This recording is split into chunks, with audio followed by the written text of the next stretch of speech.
Mi propia hija nos lanzó al vacío desde un acantilado. Mientras yacía en el suelo, con huesos rotos y la cara ensangrentada, escuché a mi esposo susurrar con urgencia: «Ana, no te muevas. Finge que estás muerta». Pero lo más devastador no fue el impacto de la caída de 30 metros, sino la horrible verdad que nuestra hija había ocultado celosamente por 2 décadas. Pero antes de que te revele este impactante secreto, asegúrate de suscribirte al canal y déjanos saber en los comentarios desde qué lugar del mundo nos acompañas. Amamos descubrir hasta dónde logran resonar nuestras historias. Jamás imaginé que, a mis 58 años, estaría fingiendo mi propia muerte solo para escapar de mis propios descendientes. Por 35 años, me dediqué a construir lo que yo percibía como el modelo de familia perfecto. Nuestros días comenzaban con el delicioso aroma del café recién preparado, acompañado por el sereno sonido de las montañas de Oaxaca a la distancia. Yo me dedicaba a la enseñanza de literatura en la secundaria, mientras que Jorge, mi esposo, se enfocaba en crear hermosos muebles artesanales en su carpintería. Éramos padres de 2 jóvenes. Ricardo, nuestro primogénito, un joven carismático y protector, y Alejandra, 5 años menor, quien siempre se caracterizó por ser reservada y excesivamente observadora.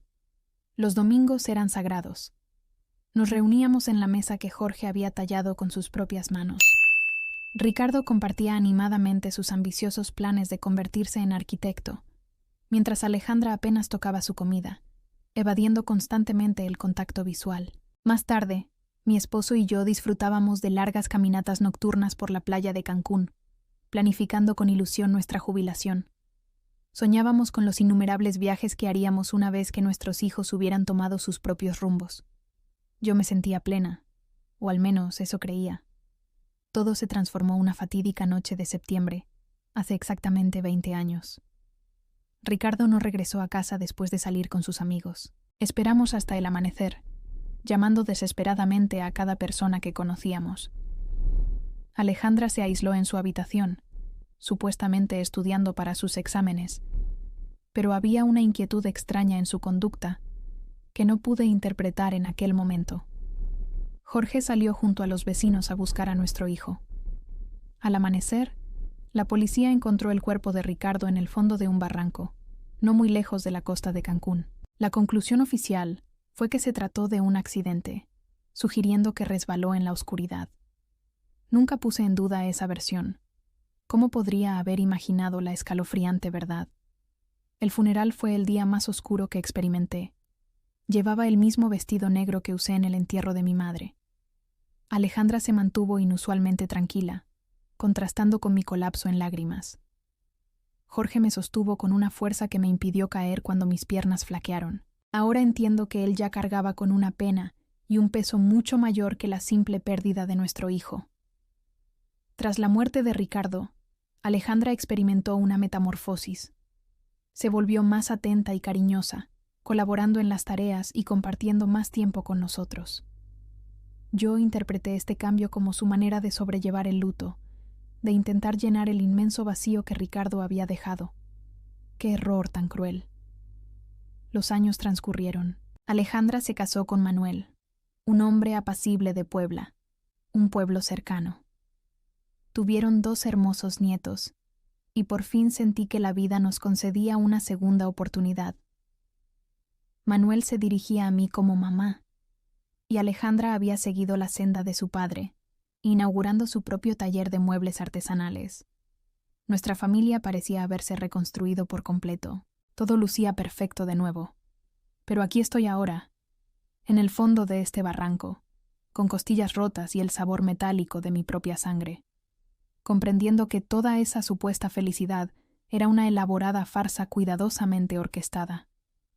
Las primeras señales de que algo andaba mal emergieron hace unos cuantos meses, cuando Jorge y yo decidimos actualizar nuestro testamento. Entre nuestra residencia frente al mar, un terreno que heredé y nuestros ahorros, poseíamos aproximadamente 1.800.000 pesos mexicanos para repartir como herencia. Fue Alejandra quien sugirió con insistencia la visita al abogado. Mamá, papá, ya rebasaron los 55 años. Es crucial tener toda la documentación organizada. dijo con una sonrisa que, vista ahora, me parece genuinamente siniestra. Manuel, a su lado, me apretaba la mano con esos mismos dedos que poco después me empujarían a la muerte. Los amamos demasiado y queremos garantizar que estén protegidos, complementó el abogado con su voz suave. El doctor Javier, un conocido de años, nos expuso las opciones. Podríamos establecer un fideicomiso, dividir la herencia entre los nietos o realizar un testamento tradicional. Alejandra insistió vehementemente en ser nombrada, junto a Manuel, como nuestra única heredera. Nosotros nos encargaremos de distribuir la herencia equitativamente entre los niños, argumentó. Además, agregó, van a requerir de nuestro apoyo cuando envejezcan. Es mucho más conveniente que nosotros tengamos acceso a los recursos para poder cuidarlos apropiadamente. Algo en su tono me causó profunda incomodidad, pero Jorge, siempre más confiado que yo, pareció convencido y aceptó la propuesta sin apenas oponer resistencia. Yo tuve mis reservas, especialmente porque recordé cómo Ricardo siempre prometía ayudarnos económicamente en nuestra vejez. Pero Ricardo ya no estaba, y Alejandra era nuestra única hija viva. Firmamos los documentos un jueves por la tarde. Manuel vestía un traje impecable y me dio un abrazo prolongado tras la firma. Ahora somos, oficialmente, una familia unida para siempre, me susurró al oído. Sus palabras me provocaron un escalofrío que no pude descifrar. Esa noche, mientras preparaba la cena, no pude sacudirme la sensación de haber cometido un terrible error. Las semanas siguientes fueron extrañas. Alejandra y Manuel comenzaron a visitarnos con más frecuencia, pero sus visitas tenían un propósito diferente.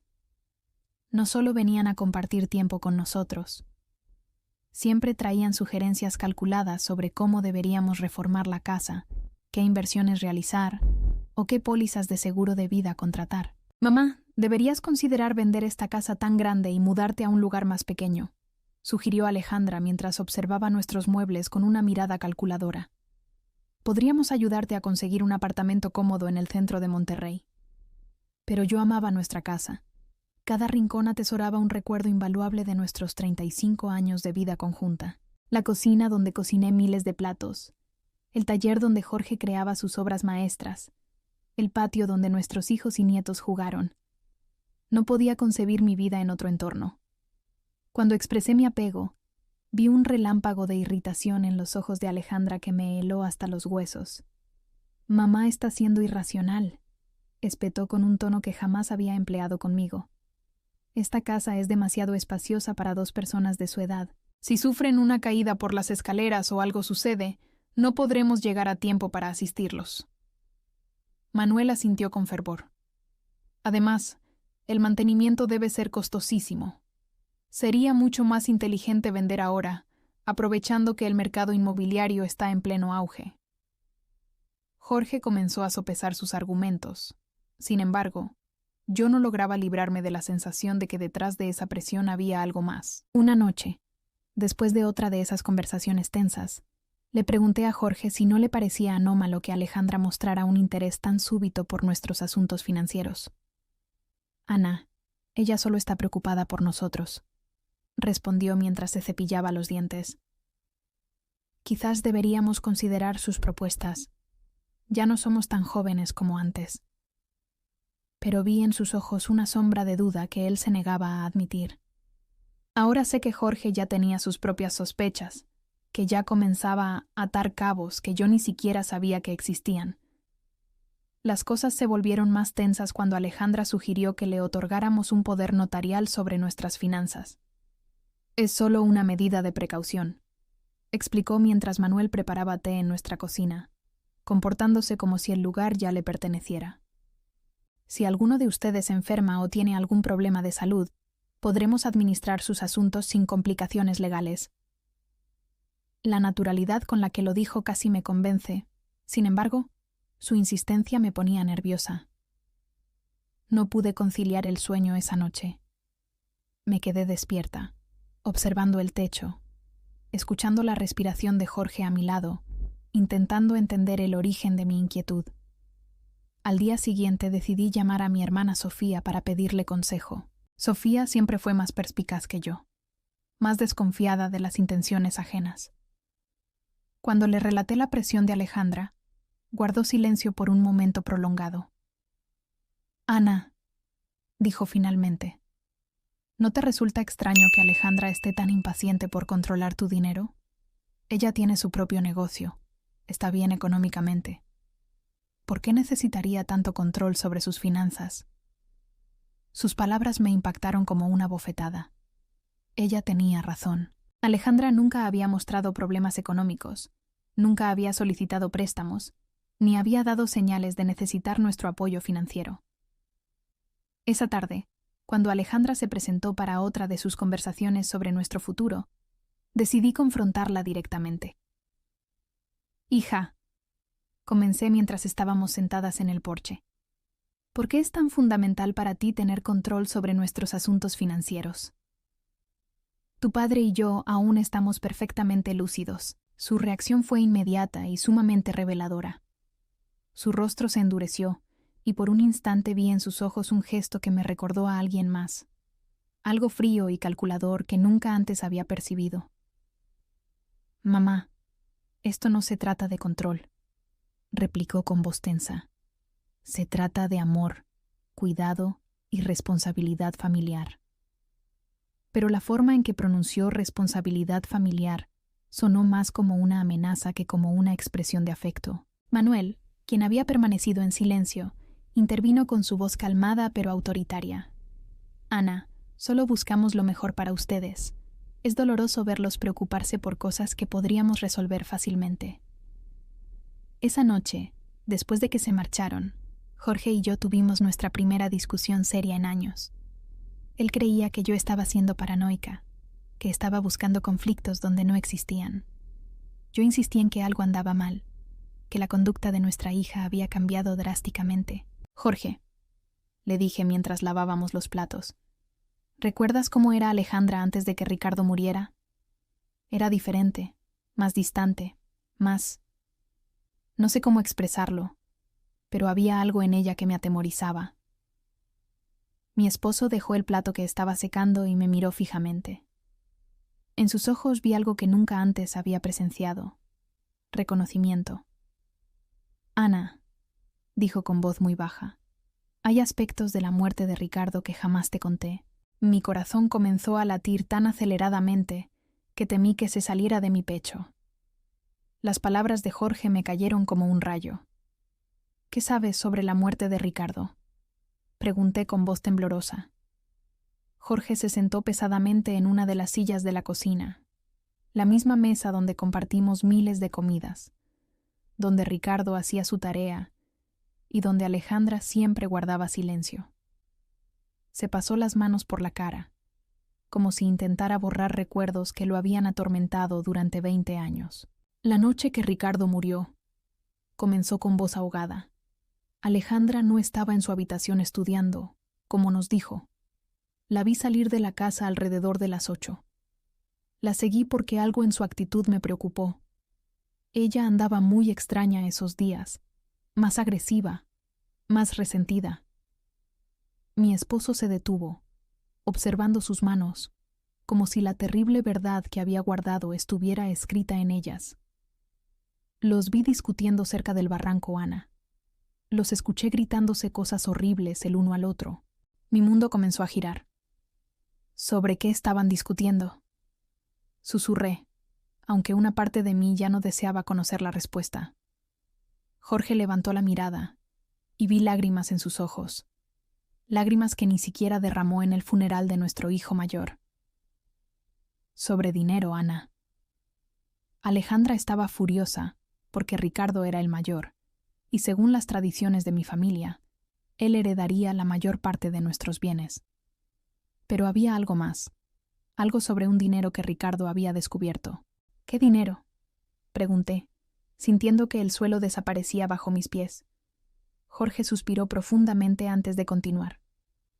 «Días antes de morir, Ricardo vino a hablar conmigo al taller. Había descubierto que Alejandra estaba robando dinero de nuestros ahorros, pequeñas cantidades al inicio, pero luego sumas más grandes. Ricardo tenía pruebas, llevaba meses investigando. Mi mente se negó a procesar lo que escuchaba. Mi hija, la que había sido tan atenta después de la muerte de Ricardo, la que nos ayudaba y nos cuidaba, nos estaba robando desde antes de que su hermano muriera.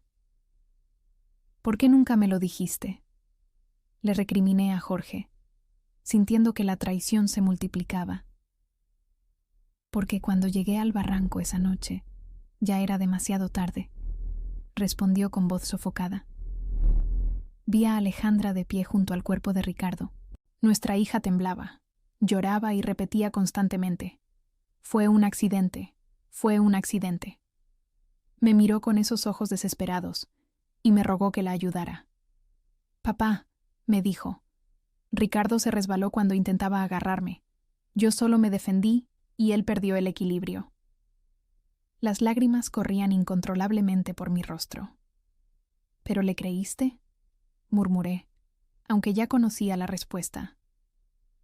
Jorge asintió lentamente con una expresión de culpa que lo atormentaba desde hacía décadas. Era mi hija, Ana. Mi hija me estaba pidiendo ayuda, y Ricardo ya estaba muerto. No podía devolver a uno a la vida, destruyendo al otro. Pensé que había sido un accidente, que Alejandra había aprendido la lección, que se convertiría en una mejor persona después de esto. ¿Y el dinero robado?, pregunté, necesitando saber cada detalle de esta pesadilla. «Nunca lo devolvió», respondió. De hecho, siguió tomando pequeñas cantidades que yo fingía no notar, porque confrontarlas significaría admitir que encubrí un asesinato. Me volví su cómplice, Ana. Cada vez que me quedaba en silencio, cada vez que fingía no ver cómo las cuentas bancarias disminuían, me hacía más cómplice. La terrible realidad comenzó a tomar forma en mi mente. «Es por eso que está tan interesada en controlar nuestras finanzas ahora», murmuré. «No es porque le importemos, es porque quiere terminar lo que comenzó hace 20 años». Jorge asintió gravemente. «Y hay algo más, Ana, algo que descubrí hace un par de semanas». «¿Qué más podría haber?», pregunté, sintiendo que mi corazón no soportaría más revelaciones. Jorge se dirigió a su escritorio y tomó unos papeles que había escondido bajo otros documentos. Estuve investigando discretamente las finanzas de Alejandra.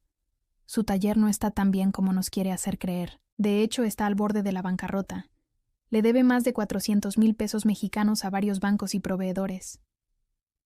Los papeles temblaron en mis manos mientras leía los números. Alejandra no era la empresaria exitosa que pretendía ser. Era una persona desesperada que había vivido de mentiras y dinero robado durante décadas. ¿Manuel sabe de todo esto?, pregunté, recordando su sonrisa tranquila y sus cálidos abrazos. «Estoy seguro de que sí», respondió Jorge. Observé cómo él dirigía las conversaciones sobre nuestro dinero, cómo hacía preguntas muy específicas sobre nuestros ahorros, el valor de la casa, nuestras pólizas de seguro. No son preguntas inocentes, Ana. Son preguntas de alguien que está calculando exactamente cuánto vale nuestra muerte. Esa frase me heló hasta la médula. ¿Nuestra muerte?, repetí en un susurro. Fue la primera vez que consideré que Alejandra pudiera querer hacernos daño físico. Hasta ese instante, creí que solo quería robarnos o engañarnos, pero si había causado la muerte de su propio hermano por dinero, ¿qué le impediría matar a sus padres por la misma razón? «Jorge», le dije agarrando sus manos, «tenemos que ir a la policía. Tenemos que contarles la verdad sobre Ricardo y lo que está sucediendo ahora». Pero mi esposo negó con la cabeza, con una mirada de desamparo que me rompió el corazón. «¿Con qué pruebas, Ana? Soy cómplice de encubrir un homicidio. Si hablo ahora, también iré a la cárcel. Además, ¿quién le va a creer a un hombre de 60 años que guardó este secreto por 20 años? Tenía razón. Entonces, ¿solo esperamos a que nos mate como hizo con Ricardo? Vamos a ser muy cautelosos, dijo Jorge, intentando sonar más confiado de lo que en realidad estaba. Vamos a encontrar la forma de protegernos, de reunir pruebas para... pero sus palabras fueron interrumpidas por el sonido del teléfono. Era Alejandra. «Hola, mamá», dijo con esa voz dulce que ahora me resultaba siniestra. «Manuel y yo estuvimos pensando y creemos que sería maravilloso celebrar su 35 aniversario de bodas con algo especial. ¿Qué les parece si los llevamos a ese mirador en la Sierra Madre Oriental el próximo fin de semana? Podríamos hacer una caminata en familia, tomar fotografías y pasar un día perfecto juntos». Mi sangre se congeló. Miré a Jorge, que había escuchado la conversación y tenía la misma expresión de terror en su cara. «Es una idea muy dulce, hija», logré responder con voz temblorosa. «Pero déjanos pensarlo y te devolvemos la llamada mañana». Después de colgar, Jorge y yo nos miramos en silencio, sabiendo que acabábamos de recibir una invitación a nuestra propia ejecución. «El mirador», murmuré. «Nos va a llevar al mirador para matarnos y hacerlo parecer un accidente». Jorge asintió gravemente. Esa noche no pudimos dormir un solo minuto, abrazados en nuestra cama, planeando cómo podríamos salvarnos de nuestra propia hija. Los días siguientes fueron una pesadilla de terror y disimulo. Jorge y yo tuvimos que actuar como si nada hubiera pasado cuando Alejandra y Manuel nos visitaron, sonriendo cuando mencionaban el viaje al mirador, asintiendo cuando nos contaban emocionados que compartirían tiempo con nosotros. Pero por dentro, cada fibra de mi ser gritaba de miedo. Sabía que estaba mirando a los ojos de los responsables de la muerte de mi hijo mayor, y que ahora planeaban hacer lo mismo conmigo y con mi esposo, Manuel. Llegó la tarde del jueves con Manuel, cargando una mochila nueva, y esa sonrisa tranquila que ahora parecía la máscara de un sociópata. «Ana, querida», me dijo abrazándome con esos brazos que pronto me empujarían a la muerte. «Compré algunos suministros para nuestra aventura en el mirador. Agua, frutas, sándwiches, todo lo que necesitaremos para el picnic». Me mostró el contenido de la mochila como si fuera un niño emocionado, pero yo solo podía pensar en cómo cada uno de esos artículos podría ser utilizado para encubrir nuestro asesinato. «También traje mi nueva cámara», añadió, exhibiendo una cámara digital costosa. «Quiero capturar cada instante de este día especial. Serán fotos que guardaremos para siempre». La ironía de sus palabras me provocó náuseas. La única foto que él tomaría sería la de nuestros cuerpos destrozados en el fondo de algún barranco, si es que alguien lograba encontrarnos. Alejandra apareció cargando equipo de senderismo que parecía nuevo. «Papá», le dijo a Jorge con entusiasmo fingido, «compré todo el equipo necesario para una caminata segura. Cuerdas, linternas, botiquín de primeros auxilios». Cada palabra que salía de su boca sonaba como una burla cruel. Equipo de seguridad para planear nuestros asesinatos. La perversidad de la situación me mareó. «¿No es un poco peligroso para personas de nuestra edad?», pregunté, intentando sonar casual mientras buscaba cualquier pretexto para cancelar el viaje. Alejandra acarició mi mejilla con esa falsa ternura que me revolvía el estómago.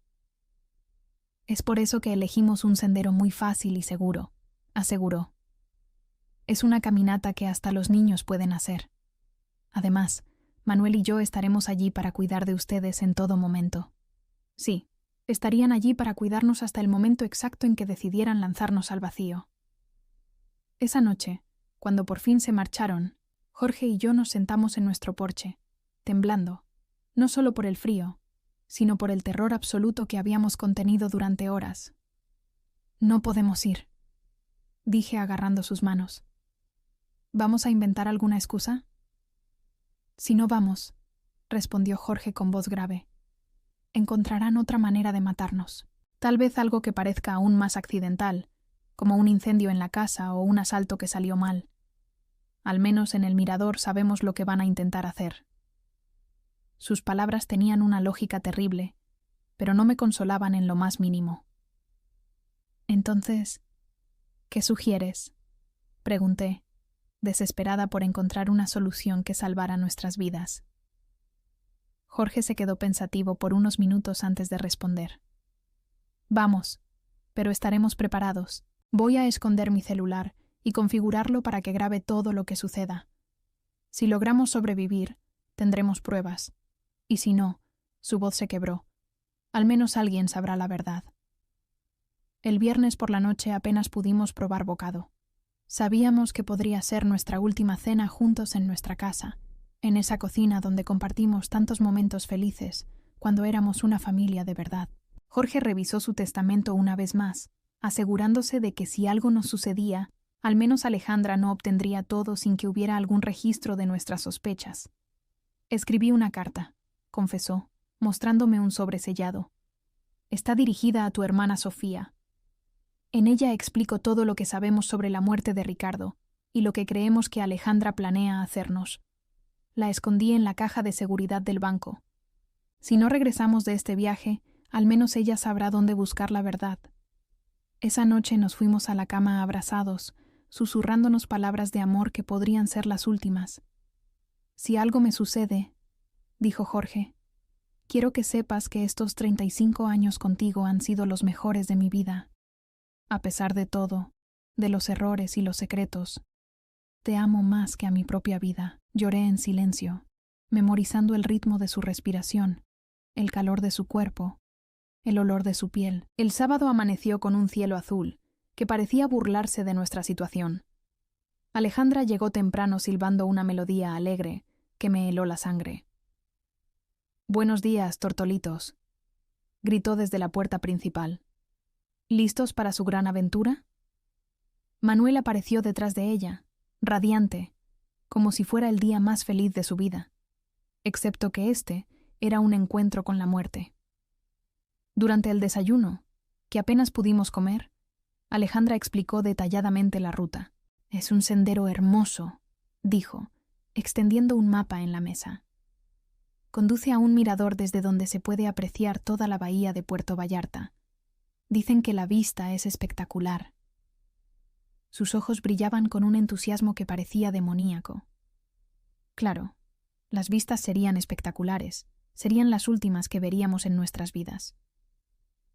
«El sendero tiene algunas secciones empinadas», añadió Manuel, como si nos estuviera dando información turística útil, «pero nada que excursionistas experimentados como ustedes no puedan manejar». Su comentario sobre nuestras supuestas habilidades de senderismo sonó como una broma cruel. Éramos dos sexagenarios que apenas caminábamos por la playa de vez en cuando. Mientras cargábamos el coche, vi a Alejandra revisando minuciosamente su mochila, asegurándose de tener todo lo necesario para su plan. Vi cuerdas, una pequeña pala y algo que parecía una bengala. «¿Para qué es eso?», pregunté señalando la bengala. «Para seguridad», respondió sin dudar. «Si nos perdemos o algo sale mal, podemos enviar una señal de socorro». Claro, enviarían una señal de socorro después de lanzarnos al acantilado, para que nuestros cuerpos pudieran ser encontrados y se confirmara que fue un trágico accidente durante una caminata familiar. Todo estaba calculado. Cada detalle había sido planeado para que nuestros asesinatos parecieran perfectamente naturales. El viaje en coche a la Sierra Madre Oriental duró casi 3 horas, que parecieron una eternidad. Manuel puso música animada y cantó junto a las canciones como si realmente fuéramos a un divertido paseo en familia. Alejandra condujo con cautela, respetando todos los límites de velocidad, deteniéndose en cada señal de alto. No quería arriesgar un accidente que arruinara sus planes perfectos. Durante el viaje, Jorge discretamente tomó mi mano y activó la grabación en su teléfono. Todo lo que sucedió a partir de ese momento sería grabado. Si lográbamos sobrevivir, tendríamos pruebas. Si no, al menos la verdad no moriría con nosotros. Cuando por fin llegamos al inicio del sendero, mi corazón latía tan fuerte que pensé que se me saldría del pecho.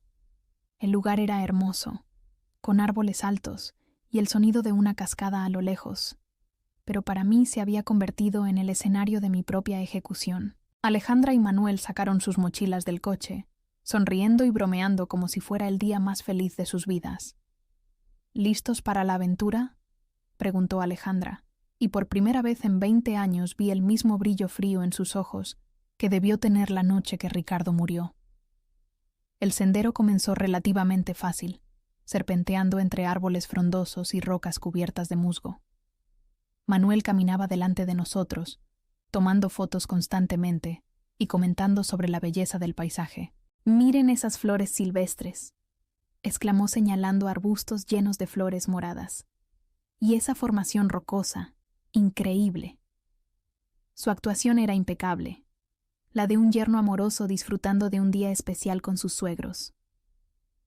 Alejandra caminaba detrás de nosotros, supuestamente para asegurarse de que no nos quedáramos atrás, pero yo podía sentir sus ojos en nuestra espalda como puñales. Cada vez que me daba la vuelta para mirarla, me sonreía con esa sonrisa que había perfeccionado a lo largo de 20 años de mentiras. «¿Cómo están mamá y papá?», preguntaba con falsa preocupación.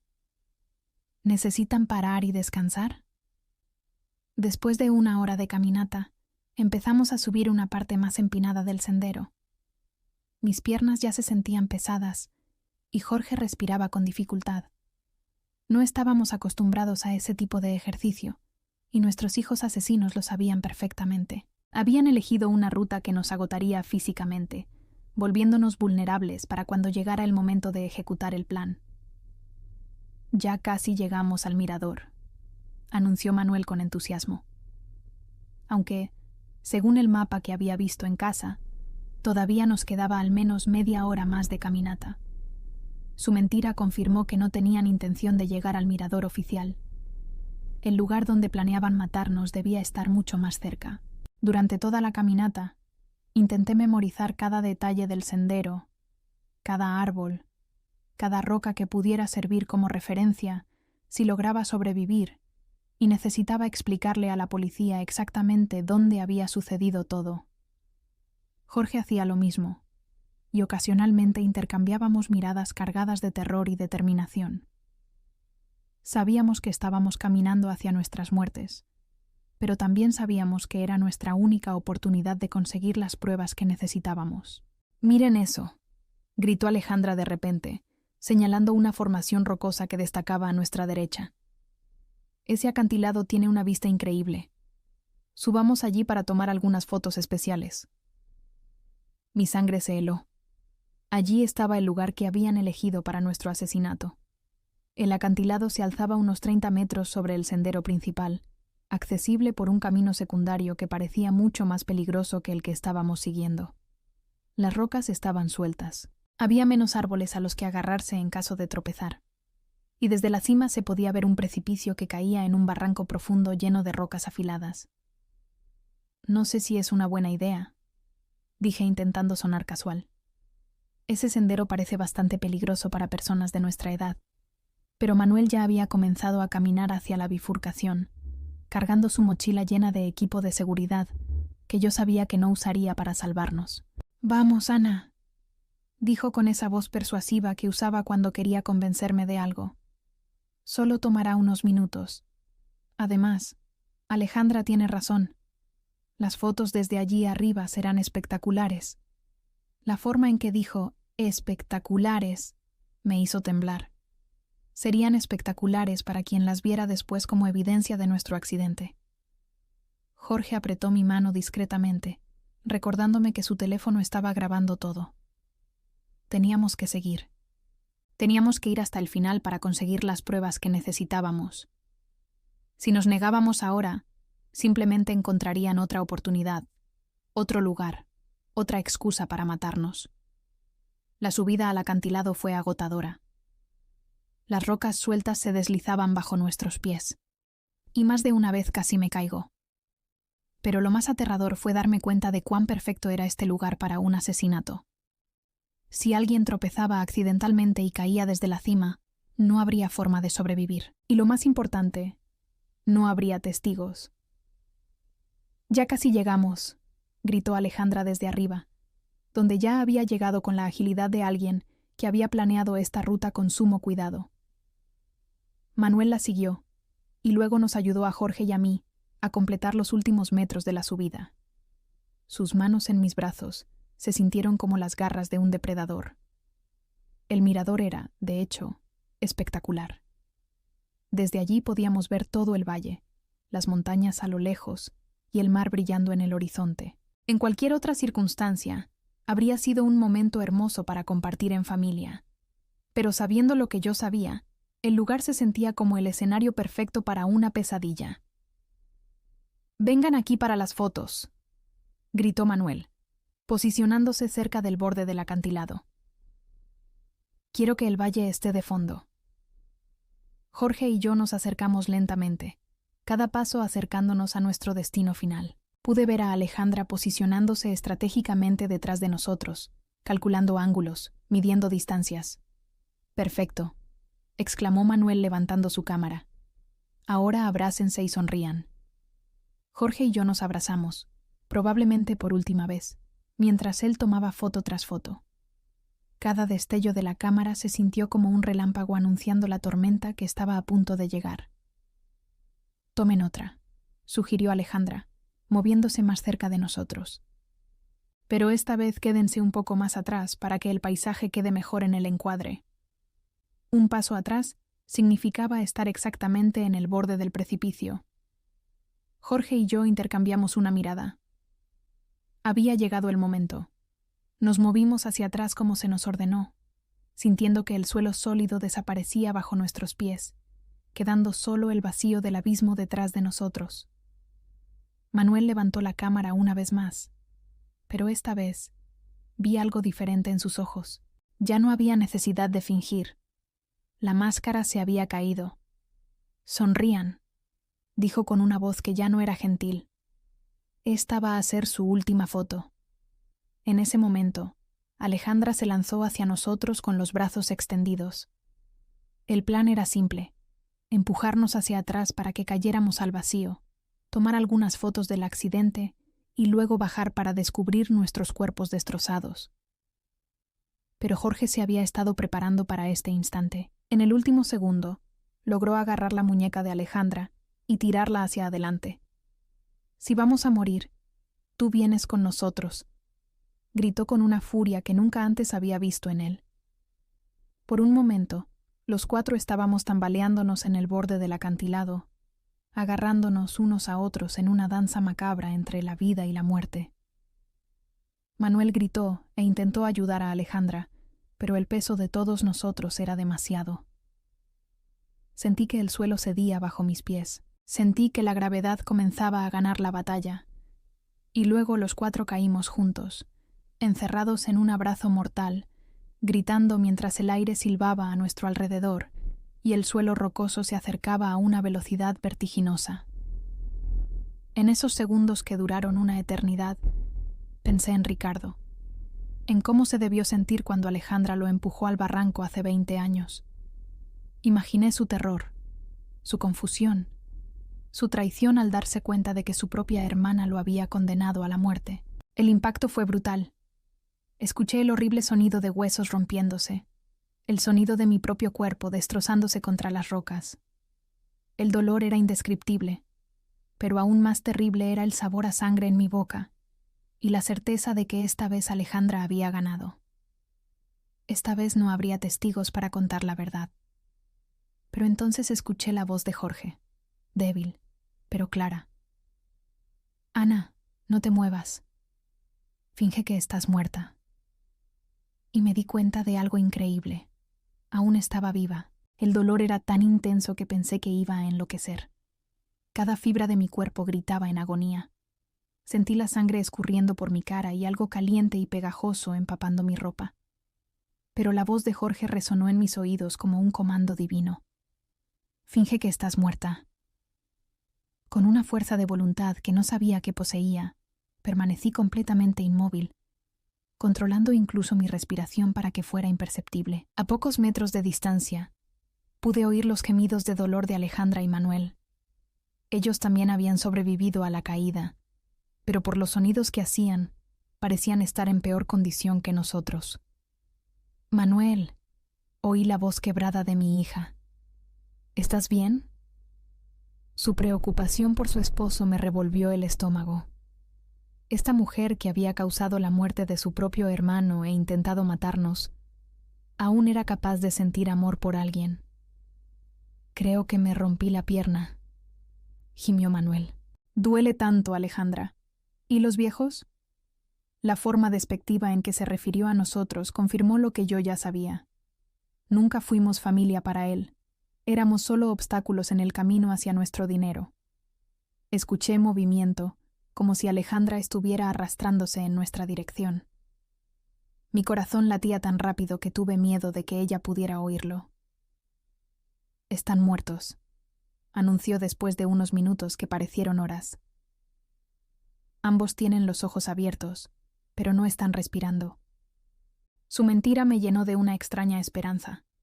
Si creía que estábamos muertos, tal vez tendríamos una oportunidad. «Perfecto», susurró Manuel con una satisfacción que me heló la sangre. Funcionó exactamente como lo planeamos.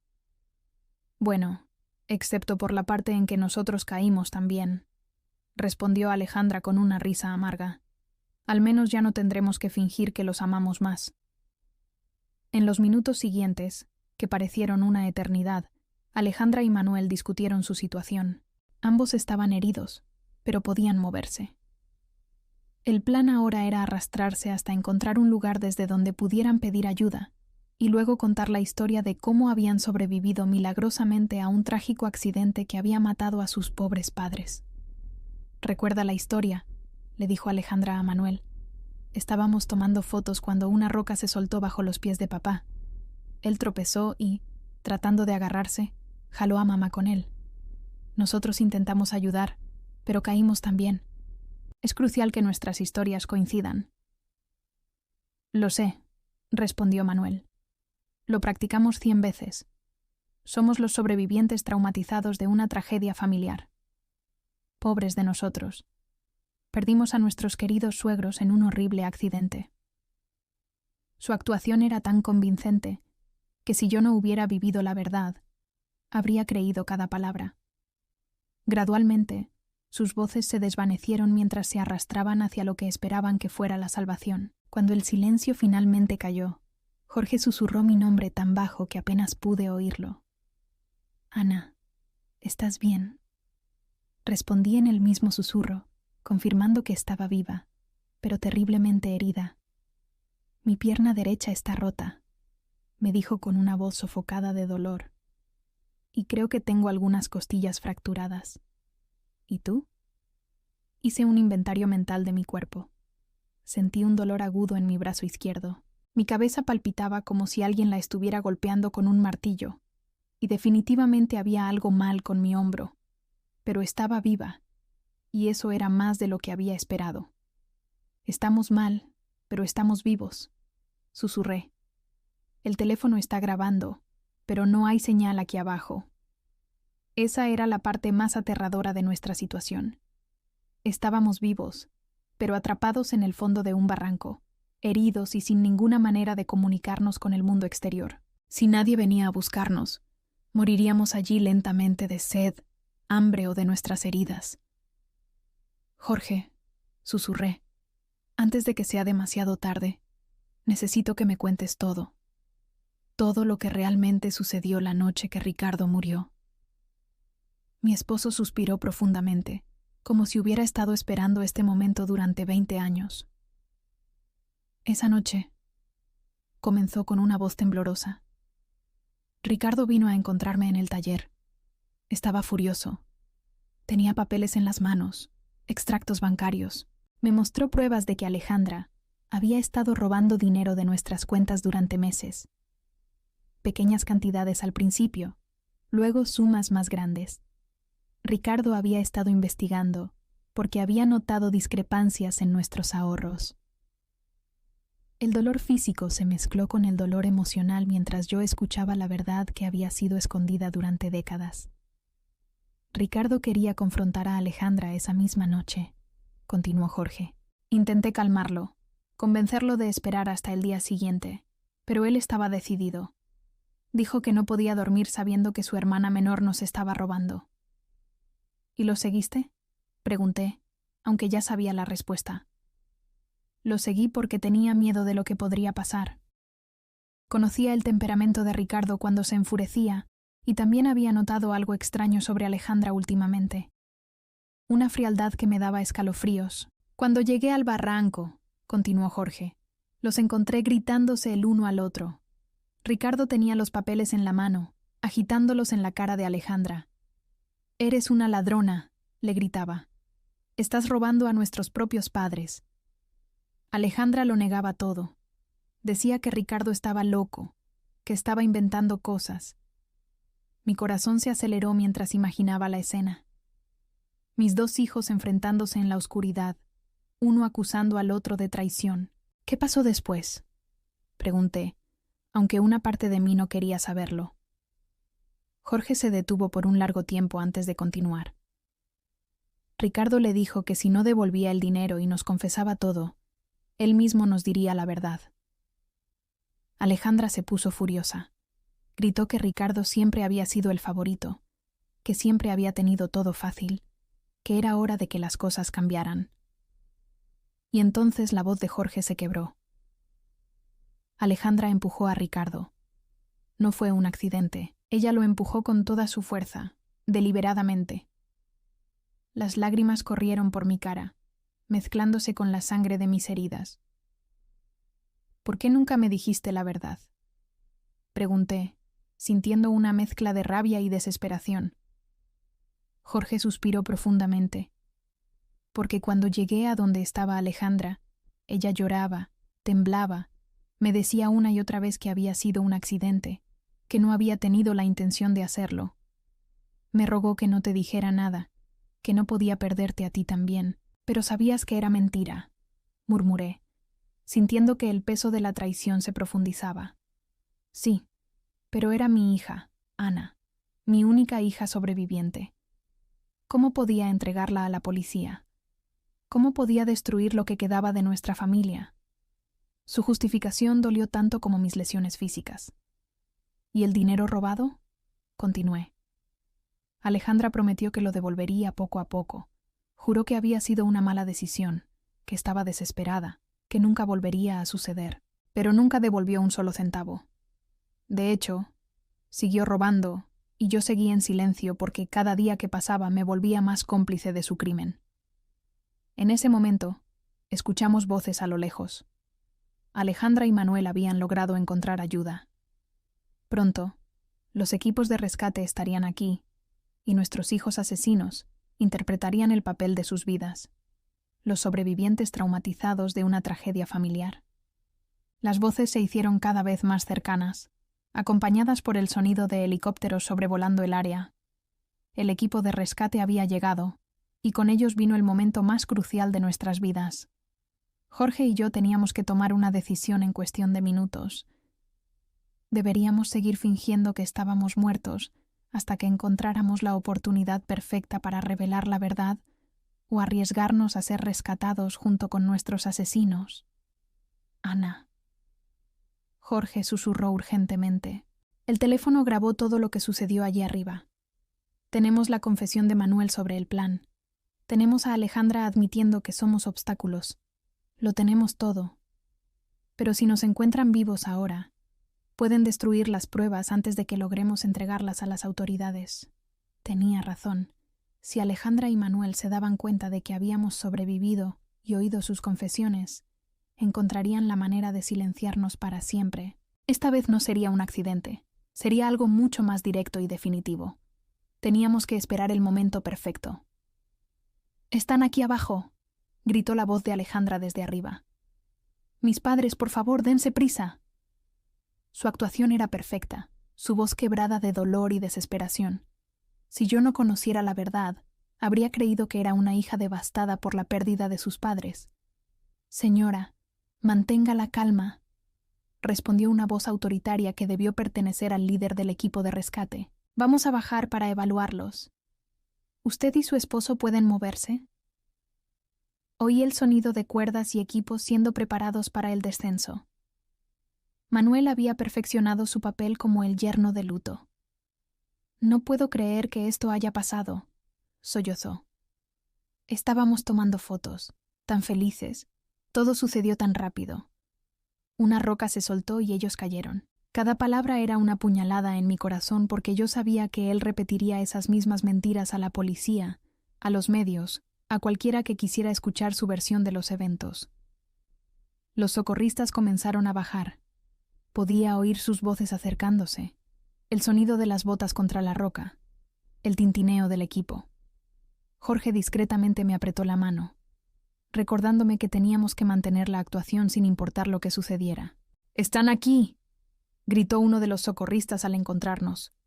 «Tenemos a 2 personas en el fondo del barranco». Se acercó a nosotros y comenzó a examinarnos. Mantuve mis ojos cerrados y mi respiración tan superficial que era casi imperceptible. Sentí sus manos buscando un pulso en mi cuello, su oído cerca de mi boca tratando de detectar la respiración. «Este todavía tiene pulso débil», anunció refiriéndose a Jorge. «La mujer, no estoy seguro. Necesito al equipo médico aquí abajo de inmediato». Mi corazón se aceleró. El plan estaba funcionando. Creerían que Jorge estaba al borde de la muerte, pero aún vivo, mientras yo estaría lo suficientemente cerca de la muerte como para no ser una amenaza inmediata. En los minutos siguientes, que parecieron horas, los paramédicos trabajaron en nosotros. Sentí que me ponían una máscara de oxígeno, revisaban mis heridas y me sujetaban a una camilla. Todo el tiempo tuve que luchar contra cada instinto de mi cuerpo, que me gritaba que abriera los ojos, que pidiera ayuda, que dejara de fingir. El hombre está estable, pero en estado crítico. Oí a uno de los paramédicos informar por la radio. La mujer está en estado muy grave, pulso casi imperceptible. Necesitamos transportarlos al hospital inmediatamente. Perfecto. Nos llevarían al hospital donde tendríamos la oportunidad de hablar con las autoridades, sin que Alejandra y Manuel pudieran silenciarnos. Durante la subida en las camillas, pude oír los sollozos de Alejandra y las palabras de consuelo que los socorristas le ofrecían a ella y a Manuel. «Fuiste tan valiente por sobrevivir a esto», le dijo alguien. «Es un milagro que estés relativamente bien». Si supieran que el verdadero milagro era que Jorge y yo estábamos vivos para contar la verdad.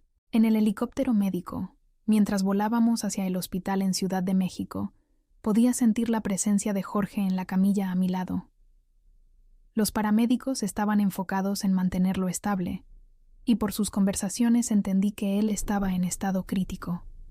Sus lesiones eran más serias que las mías, y por un momento terrible temí que él pudiera morir antes de que tuviéramos la oportunidad de revelar la verdad. «Señora», oí a uno de los paramédicos decirme. «Si puede oírme, aguante. Estaremos en el hospital en unos minutos». Su voz era amable, llena de una compasión genuina que contrastaba dramáticamente con la falsedad que yo había estado oyendo de mi propia familia. Cuando llegamos al hospital, el caos fue inmediato. Médicos y enfermeras corrían de un lado a otro, gritando órdenes médicas que yo no entendía. Fui llevada directamente a una sala de emergencias donde comenzaron a trabajar en mis lesiones. Tuve que seguir fingiendo que estaba inconsciente, pero también necesitaba encontrar una manera de comunicarme con alguien en quien pudiera confiar. «Doctora», oí a una enfermera decir, «los signos vitales de ella son extraños. El pulso es más fuerte de lo que esperaríamos para alguien en su supuesta condición». Mi corazón dio un brinco. Me habían descubierto. Yo era tan mala actriz que mi propio cuerpo me estaba traicionando. «Sucede a veces en casos de trauma extremo», la médica respondió. «El cuerpo tiene formas misteriosas de aferrarse a la vida. Vamos a mantener un control estricto. Las próximas horas serán cruciales». Alejandra hizo un sonido que supuestamente era un sollozo de dolor, pero para mí sonó como un suspiro de alivio. «¿Podemos verlos?», preguntó Manuel. «Solo por unos minutos. Necesitamos despedirnos en caso de que algo suceda». La médica asintió, y pronto oí pasos acercándose a mi cama. Era el momento más peligroso de todos. Tenía que convencer a mis asesinos de que estaba realmente muriendo. Sentí la presencia de Alejandra junto a mi cama. Su mano tocó la mía, y todo lo que pude hacer fue no retirarla de inmediato. «Mamá», susurró, «si puedes oírme, quiero que sepas que te amo. Siento mucho que esto haya sucedido». Sus palabras eran miel envenenada, dulce en la superficie, pero mortal en su esencia. Manuel se acercó desde el otro lado. «Ana querida», murmuró, «has sido como una madre para mí. Nunca te olvidaremos». Mentira. La única razón por la que no me olvidarían era porque tendrían que vivir con el conocimiento de que me habían asesinado. Pero entonces Alejandra se inclinó más cerca de mi oído y susurró algo que me heló la sangre. «Espero que hayas aprendido la lección, mamá. Nunca debiste haber hecho tantas preguntas sobre nuestras finanzas. Algunas verdades es mejor dejarlas enterradas, igual que a Ricardo». En ese momento supe que nuestro plan había funcionado. Alejandra acababa de confesar, y aunque yo no tenía cómo grabar, había una enfermera en la habitación que había oído cada palabra. El susurro de Alejandra resonó en mis oídos como una confesión directa de su culpabilidad. Ella había mencionado a Ricardo. Había admitido que algunas verdades debían permanecer enterradas y, lo más importante, había reconocido que nuestras preguntas sobre finanzas habían sido la razón de nuestro accidente. Pero yo necesitaba más que eso. Necesitaba una confesión completa que no pudiera ser malinterpretada o negada después.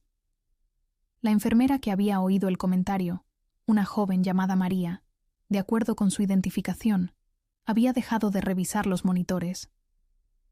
Vi a través de mis párpados semicerrados cómo sus ojos se abrían de par en par con sorpresa y horror. Ella había oído algo que no debía haber oído, y su expresión me dijo que entendía las implicaciones de esas palabras perfectamente. «¿Qué dijiste sobre Ricardo?», susurró Manuel, obviamente sorprendido por la mención del hermano muerto. Alejandra se tensó, dándose cuenta de que había hablado de más. «Nada», murmuró. «Solo quise decir... Bueno, mamá siempre se preguntó qué sucedió realmente esa noche». «Creo que ya no importa», respondió Manuel, pero su voz estaba cargada de tensión, pero importaba. Y Manuel era lo suficientemente inteligente como para darse cuenta de que su esposa había cometido un error. Alejandra le dijo con voz tensa: «Vámonos. Los médicos necesitan espacio para trabajar». Pude sentir la tensión entre ellos, la comprensión mutua de que habían hablado de más en el lugar equivocado. Después de que se fueron, la enfermera María se acercó a mi cama. «Señora», susurró tan bajo que apenas pude oírla. «Sé que puede oírme. Lo que acabo de oír no es normal. Si está en peligro, necesita decírmelo de alguna manera». Su voz tenía una urgencia que me llenó de esperanza. Alguien más había empezado a sospechar. Muy lentamente, casi imperceptiblemente, moví mi dedo índice. Fue el movimiento más pequeño posible, pero María lo notó de inmediato. «Dios mío», susurró. «Está fingiendo estar inconsciente». Moví mi dedo de nuevo, esta vez 2 veces. «Escuche», dijo inclinándose aún más cerca. «Voy a fingir que estoy revisando sus monitores. Si está en peligro por culpa de esas personas que acaban de salir, mueva su dedo 3 veces». Sin dudarlo, moví mi dedo 3 veces. María jadeó. «¿Ellos le hicieron esto a usted?». 3 movimientos más. La enfermera se alejó de mi cama y fingió revisar mi vía intravenosa mientras procesaba lo que acababa de descubrir. Pude ver en su expresión que estaba lidiando con la decisión de qué hacer. Finalmente se acercó a mí de nuevo. «Voy a hablar con la médica a cargo», susurró. «Pero necesito que siga fingiendo hasta que podamos protegerla, ¿entiende?». Moví mi dedo una vez. Los siguientes minutos fueron agonizantes. María salió de la habitación y me quedé sola, esperando y rezando para que ella creyera mi historia y tomara las acciones correctas. Finalmente, oí pasos acercándose. Era María, acompañada por una mujer mayor que debía ser la médica jefa, y sorprendentemente 2 policías. «Señora», la médica dijo con voz baja. «La enfermera María me contó sobre su situación. Si puede oírme, necesitamos que sepa que ahora está segura. Los policías están aquí para protegerla». Una ola de alivio tan intensa casi rompió mi actuación. «¿Puede abrir los ojos?», preguntó uno de los policías. Lentamente, muy lentamente, abrí mis ojos. La luz del hospital me cegó por un momento, pero gradualmente pude enfocarme en las caras preocupadas que me rodeaban. «Gracias a Dios», murmuró María. Pensé que me estaba volviendo loca. «Señora», dijo el policía, un hombre de mediana edad con una expresión seria. «Soy el detective Martínez. Entendemos que puede estar en una situación muy peligrosa. ¿Puede decirnos qué sucedió realmente en esa montaña?» Mi voz salió como un susurro ronco, después de horas fingiendo estar inconsciente. Mi hija y su esposo nos empujaron. Las horas siguientes fueron un torbellino de declaraciones, grabaciones y revelaciones. Le conté al detective Martínez todo lo que sabía. La muerte de Ricardo, los robos de Alejandra, la presión para cambiar nuestro testamento y, finalmente, el plan para asesinarnos en la montaña. Pero la cosa más importante era la grabación en el teléfono de Jorge. «¿Su esposo tiene pruebas grabadas?», preguntó el detective con los ojos brillando. «Sí», respondí. «Todo está en su teléfono, las confesiones, los planes, todo». El detective inmediatamente fue a la habitación donde Jorge estaba siendo tratado. Jorge había recuperado la conciencia poco después de mí, y cuando el detective le explicó la situación, él entregó su teléfono sin dudar. «Aquí está todo», dijo con una voz débil pero firme. 20 años de mentiras y la verdad sobre lo que sucedió hoy. Mientras los técnicos de la policía analizaban la grabación, Alejandra y Manuel permanecieron en la sala de espera, interpretando su papel como miembros de la familia devastados para otros visitantes del hospital. No tenían idea de que su actuación cuidadosa estaba a punto de terminar para siempre. «La grabación es clara», anunció el detective después de una hora. «Tenemos confesiones explícitas sobre el asesinato de Ricardo, admisiones sobre robar dinero y pruebas directas de intento de asesinato premeditado contra ustedes dos. Es más que suficiente para arrestarlos». «¿Pero van a arrestarlos aquí?», pregunté preocupada por nuestra seguridad. «Si se dan cuenta de que estamos vivos y hablando», el detective asintió, entendiendo mi preocupación. «Ya tenemos policías en posición. Tan pronto como tengamos la orden de arresto firmada, los detendremos. Mientras tanto, ustedes dos están bajo protección policial». La ironía de la situación no se me escapó. Alejandra y Manuel estaban allí abajo, probablemente hablando con familiares de otros pacientes, recibiendo condolencias por nuestras muertes, planeando cómo lidiar con nuestro funeral y herencia. No tenían idea de que en las habitaciones del piso de arriba del hospital estábamos desmantelando su mundo de mentiras cuidadosamente construido. «¿Hay algo más?», pregunté sintiendo que algo aún me inquietaba. El detective tomó una carpeta de papeles. Después de escuchar su historia, investigamos preliminarmente las finanzas de su hija. No solo está en bancarrota, como usted sospechaba, sino que también le debe dinero a algunas personas muy peligrosas, usureros que no aceptan excusas. Mi sangre se heló. ¿Quiere decir que no éramos solo inconvenientes para ella? «Usted y su esposo eran su única salvación», confirmó. «Con su herencia, ella podría pagar sus deudas y empezar de nuevo. Sin ustedes, ella probablemente estaría muerta en unas semanas». Esa revelación añadió una nueva dimensión a la traición. Ella no nos veía solo como obstáculos, nos veía como su salvación financiera. Nuestra muerte no era solo conveniente para ella, era absolutamente necesaria para su supervivencia. «¿Y qué va a pasar con nuestros nietos?», pregunté sintiendo una nueva ola de dolor al pensar en los niños inocentes de Alejandra y Manuel. «Los servicios sociales asumirán la custodia temporal de ellos», el detective respondió amablemente.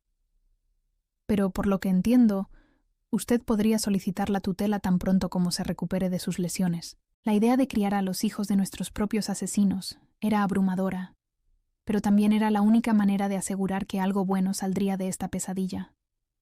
Esos niños eran inocentes y merecían una oportunidad de crecer en un hogar donde el amor era real, no fingido.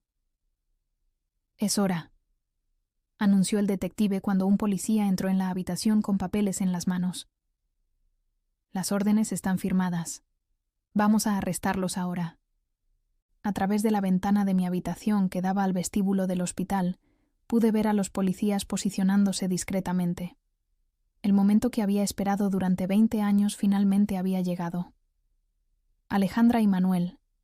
Oí la voz firme del policía a cargo. Están arrestados por el asesinato de Ricardo y por el intento de asesinato de Ana y Jorge. El silencio que siguió fue ensordecedor. Luego la voz histérica de Alejandra. ¿De qué está hablando? Nosotros somos las víctimas aquí. Nuestros padres murieron en un accidente. Señora, el policía respondió con calma. Sus padres están vivos y han proporcionado pruebas completas de sus crímenes. Hubo un momento de silencio absoluto, seguido por un grito de desesperación de Manuel. Eso es imposible. Nosotros los vimos morir. Estaban muertos. Su confesión involuntaria fue capturada por las grabadoras de la policía, añadiendo otra pieza de evidencia al caso.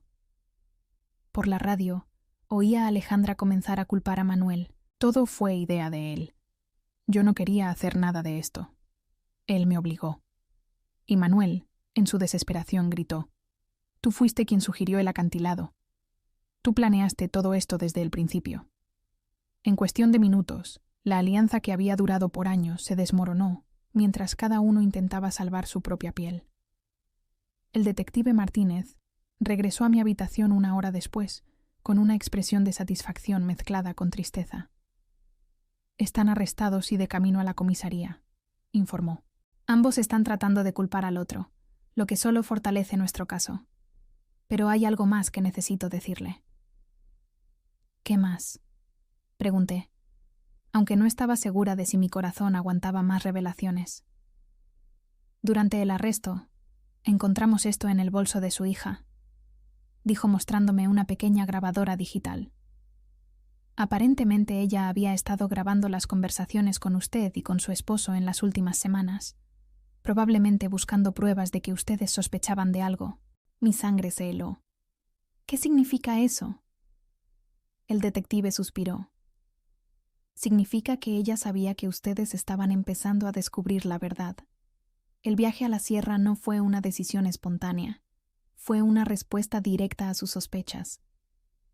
En una de las grabaciones se puede oír claramente a Manuel diciéndole a ella: necesitamos actuar rápido antes de que ellos vayan a la policía. La profundidad de la planificación y la frialdad del cálculo me dejaron sin aliento. No solo habían planeado matarnos, habían estado monitoreando nuestras conversaciones, evaluando el nivel de peligro que representábamos para ellos. Éramos ratones en un laberinto, y ellos habían sido los científicos observando cada uno de nuestros movimientos.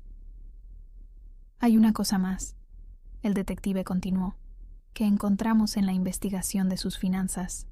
Su hija no solo le debía dinero a usureros peligrosos, sino que también había falsificado su firma en varios documentos, intentando acceder a sus cuentas bancarias. Si ustedes hubieran muerto en ese barranco, ella habría tenido acceso inmediato a todos sus recursos. Cada nueva revelación era como otra puñalada. Mi propia hija no solo había planeado asesinarme, había estado robándome activamente, falsificando mi firma y violando cada principio de confianza familiar que yo había intentado inculcarle. ¿Cuánto dinero robó en total?, pregunté, aunque no estaba segura de si quería saber. Cerca de 180,000 pesos mexicanos en los últimos 3 años. El detective respondió. Pequeñas cantidades que ella pensó que usted no notaría, pero que cuando se suman totalizan una cantidad significativa. El dinero que Jorge y yo habíamos ahorrado a lo largo de décadas de trabajo duro, centavo por centavo, había sido el financiamiento de la vida de lujo de nuestra hija, mientras ella planeaba nuestro asesinato. Los días siguientes en el hospital fueron un torbellino de entrevistas con la policía, visitas de abogados y llamadas de los medios que habían captado la historia. La prensa local había titulado el caso como «la traición familiar más horrible de la década», y reporteros de todo el país querían oír nuestra versión de los eventos. Mi hermana Sofía llegó de Guadalajara llorando y abrazándome como si no me hubiera visto en décadas. «Ana», me dijo varias veces. Siempre supe que había algo extraño sobre Alejandra después de la muerte de Ricardo, pero nunca imaginé que ella fuera capaz de esto. Sus palabras me confortaron porque confirmaron que mis instintos maternales no habían sido completamente ciegos. ¿Y los niños? Pregunté sobre mis nietos que ahora estaban bajo la custodia temporal de los servicios sociales. Los visité ayer. Sofía respondió tristemente. Están confundidos, preguntando por qué sus padres no pueden volver a casa. Son demasiado jóvenes para entender lo que realmente sucedió. La abogada que contratamos, la doctora Elena, una mujer competente y compasiva, vino a vernos con noticias sobre el proceso legal. El caso es sólido, nos aseguró. Con las grabaciones, las confesiones durante el arresto y todas las pruebas financieras, es casi imposible que escapen de condenas significativas. Pero entonces añadió algo que me heló hasta los huesos. Sin embargo, están tratando de negociar una declaración de culpabilidad menor, alegando que fue un crimen pasional, no premeditado. «Un crimen pasional», exclamé indignada. Ellos planearon esto durante semanas, compraron equipo especial y eligieron el lugar perfecto. La doctora Elena asintió gravemente. Lo sé, y tenemos pruebas de la premeditación, pero sus abogados van a argumentar que fue una decisión desesperada tomada bajo extrema presión financiera. La idea de que pudieran recibir sentencias reducidas por sus crímenes me llenó de furia. Habían matado a Ricardo, habían intentado asesinarnos, habían robado nuestro dinero durante años y ahora querían presentarse como víctimas de las circunstancias. ¿Qué podemos hacer para asegurarnos de que reciban lo que se merecen?, pregunté. Testificar. La doctora Elena respondió simplemente. Su testimonio combinado con todas las pruebas será crucial para que el jurado entienda la verdadera naturaleza de estos crímenes. Pero les advierto, será emocionalmente devastador enfrentar a su hija en la corte. Tenía razón. La idea de mirar a Alejandra a los ojos durante el juicio, de oír a sus abogados tratando de justificar lo injustificable, de revivir públicamente cada momento de esta pesadilla, era abrumadora, pero era lo que yo tenía que hacer por Ricardo, por nosotros y por mis nietos, que merecían saber la verdad sobre sus padres. 3 semanas después del arresto, Jorge y yo finalmente pudimos ir a casa. Nuestras heridas se habían curado lo suficiente para permitirnos movernos, aunque él todavía necesitaba muletas, y yo tenía mi brazo en un cabestrillo. La casa se sentía extraña, como si fuera el escenario de una obra después de que todos los actores se habían ido. Todo estaba exactamente como lo habíamos dejado el día de nuestro paseo familiar. Los platos del desayuno todavía estaban en el fregadero. La cama estaba sin hacer. Las flores que Alejandra me había traído esa semana todavía estaban en la mesa de la sala, ahora marchitas y muertas. Era como si el tiempo se hubiera detenido en el momento en que nuestras vidas normales terminaron para siempre. ¿Crees que seremos felices de nuevo?, le pregunté a Jorge esa primera noche de regreso, mientras estábamos acostados en nuestra cama familiar. Él me abrazó con su brazo no herido y suspiró profundamente. «No lo sé, Ana», dijo, «pero estamos vivos. Tenemos la verdad de nuestro lado, y por primera vez en 20 años no tenemos que vivir con secretos». El juicio comenzó 6 meses después. El día que tuve que testificar, miré a Alejandra directamente a los ojos por primera vez desde el arresto. No vi remordimiento ni dolor. No vi a la hija que había criado.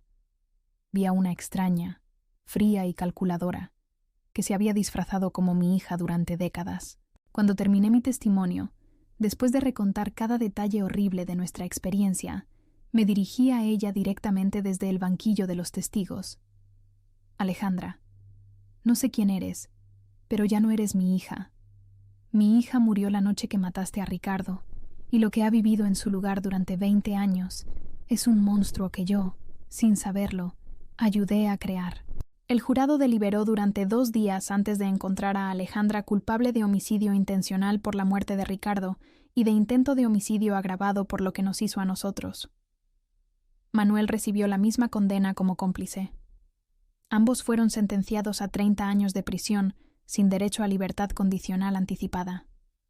Ahora, 1 año después, Jorge y yo iniciamos el proceso de adopción formal de nuestros nietos. Son niños hermosos e inocentes que merecen una oportunidad de crecer sabiendo lo que es el amor verdadero, no el amor manipulador y tóxico que recibieron de sus padres biológicos.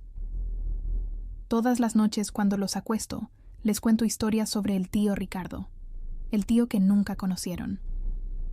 Les cuento sobre su bondad, su honestidad, su sueño de ser arquitecto y construir casas para familias felices. Les cuento cómo era valiente y cómo intentó proteger a los que amaba, incluso cuando eso lo puso en peligro. No les cuento sobre la traición, sobre la caída, sobre el impacto que le quitó la vida. Son demasiado jóvenes para cargar con esa carga. Tal vez un día, cuando sean mayores, les cuente toda la verdad. Pero por ahora quiero que crezcan sin el peso del legado sombrío de sus padres. Todavía me despierto por la noche, a veces sudando y gritando, reviviendo el momento de la caída. Jorge también tiene pesadillas. Nos abrazamos en la oscuridad, recordándonos el uno al otro que estamos vivos, que sobrevivimos, que la verdad finalmente salió a la luz. Decidimos vender la casa. Hay demasiados recuerdos aquí, tanto buenos como horribles. Compramos una casa más pequeña cerca de la playa, donde el sonido constante de las olas nos ayuda a dormir mejor. Una casa nueva para un nuevo comienzo. La cicatriz en mi hombro todavía me duele cuando cambia el tiempo. La rodilla de Jorge nunca se recuperó por completo. Estas son las cicatrices físicas que llevamos. Las emocionales son mucho más profundas. A veces me encuentro mirando viejas fotos de familia. Alejandra sonriendo en su 10º cumpleaños. Ricardo enseñándole a andar en bicicleta. Los 4 juntos en un picnic en la playa. Intento entender cómo algo tan hermoso pudo transformarse en algo tan monstruoso. Cómo no vi las señales, los pequeños momentos que podrían haberme alertado sobre lo que estaba por venir. Pero luego me recuerdo que el amor puede hacernos ciegos, que a veces no queremos ver la verdad porque duele demasiado, que confiamos en aquellos que amamos, incluso cuando deberíamos cuestionar. Nunca visité a Alejandra en la cárcel. No puedo obligarme a mirar a los ojos de la mujer que mató a mi hijo e intentó matarme. Jorge fue una vez, pero regresó más silencioso que nunca. Dijo solo que ella no mostró remordimiento, solo rabia por haber sido atrapada. Manuel escribió cartas pidiendo perdón, diciendo que estaba bajo la influencia de Alejandra, que no era él mismo. No respondimos. Algunas traiciones son demasiado grandes para ser perdonadas. Los años pasarán, nuestros nietos crecerán. El dolor tal vez disminuya un poco, pero la verdad permanecerá. La verdad sobre cómo la codicia puede corromper incluso los lazos familiares más sagrados, sobre cómo el silencio puede proteger a los monstruos, sobre cómo a veces necesitamos fingir estar muertos para finalmente vivir en la verdad. A veces, cuando camino por la playa con Jorge a mi lado y nuestros nietos corriendo por delante, siento una paz inesperada. No es la felicidad que conocíamos antes, es algo diferente, algo más profundo, una sensación de que sobrevivimos a lo peor que la vida nos pudo lanzar y aún así encontramos razones para sonreír. Y en algún lugar, tal vez Ricardo esté viendo todo esto, viendo que su muerte no fue en vano, que la verdad incluso después de 20 años finalmente salió a la luz, que aquellos que lo amaban sobrevivieron para contar su historia, y eso, al final de cuentas, es una forma de justicia.